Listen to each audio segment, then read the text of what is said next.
Welcome back to the Brew Take. I'm your host Dak, and today we're going to be making a blueberry mead. Now to start off, we want to sanitize your work area. Always an important step, so don't skip it. Make sure to sanitize all parts of the container and all pieces before we start adding our ingredients. You'll want to measure out some spring water for your pitching bowl. That way you can warm it up and drop your yeast in to wake them up. I'm going to do this with about 4 cups here.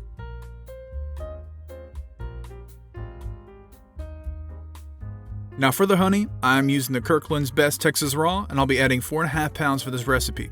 It's going to be on the sweeter side, but it will hopefully be cut by some of the tartness of the blueberries. Okay, so let's get this jug out of the way and make some room. A good tip to use is to have your bottle of honey sitting in warm water off to the side so it will pour much easier.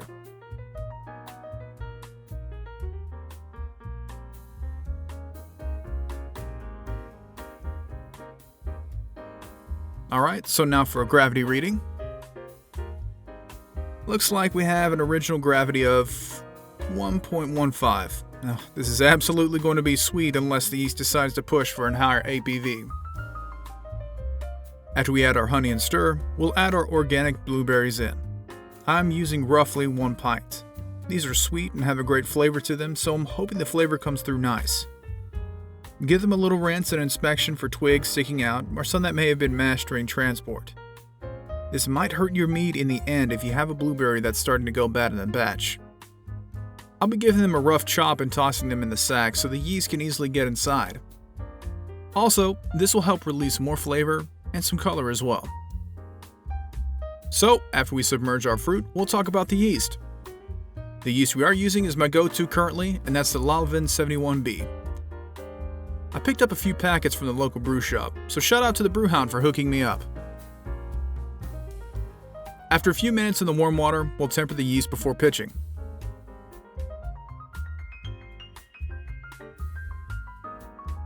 Alright, looks like the yeast is starting to bubble, so let's get to pitching. But before that, I want to add some yeast nutrient for insurance.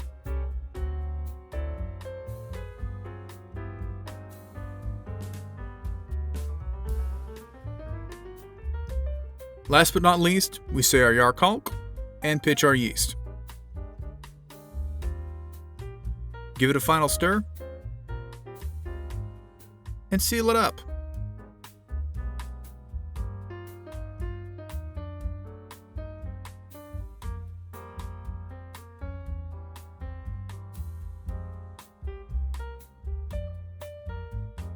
And that ends the episode.